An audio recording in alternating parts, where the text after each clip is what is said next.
Matthew chapter 2. Jesus was born in Bethlehem in Judea during the reign of King Herod. About that time, some wise men from eastern lands arrived in Jerusalem, asking, "Where's the newborn King of the Jews? We saw his star as it rose, and we have come to worship him."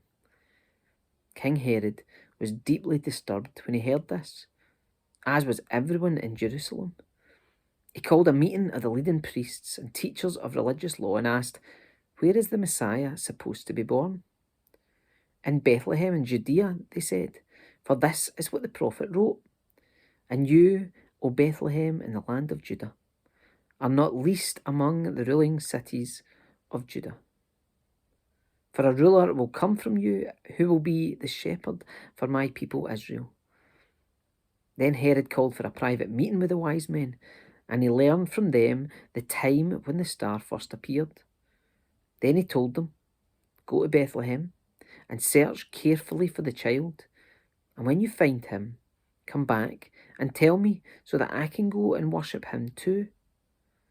After this interview, the wise men went their way, and the star they had seen in the east guided them to Bethlehem.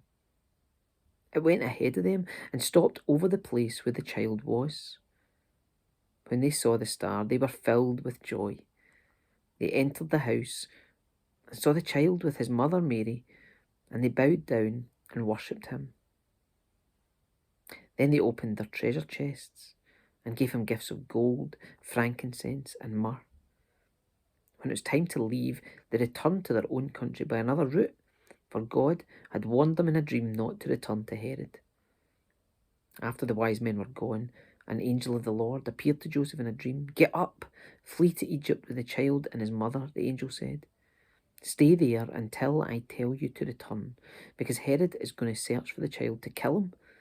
That night, Joseph left for Egypt with the child and Mary his mother, and they stayed there until Herod's death. This fulfilled what the Lord had spoken through the prophet, "I called my son out of Egypt." Herod was furious when he realised that the wise men had outwitted him. He sent soldiers to kill all the boys in and around Bethlehem who were 2 years old and under, based on the wise men's report of the star's first appearance. Herod's brutal action fulfilled what God had spoken through the prophet Jeremiah. A cry was heard in Ramah. Weeping and great mourning, Rachel weeps for her children, refusing to be comforted, for they are dead.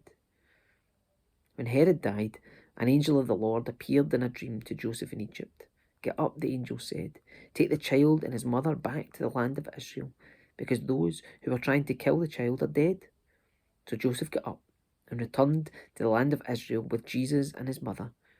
But when he learned that the new ruler of Judea was Herod's son Archelaus, he was afraid to go there. Then, after being warned in a dream, he left for the region of Galilee. So the family went and lived in a town called Nazareth. This fulfilled what the prophets had said: "He will be called a Nazarene."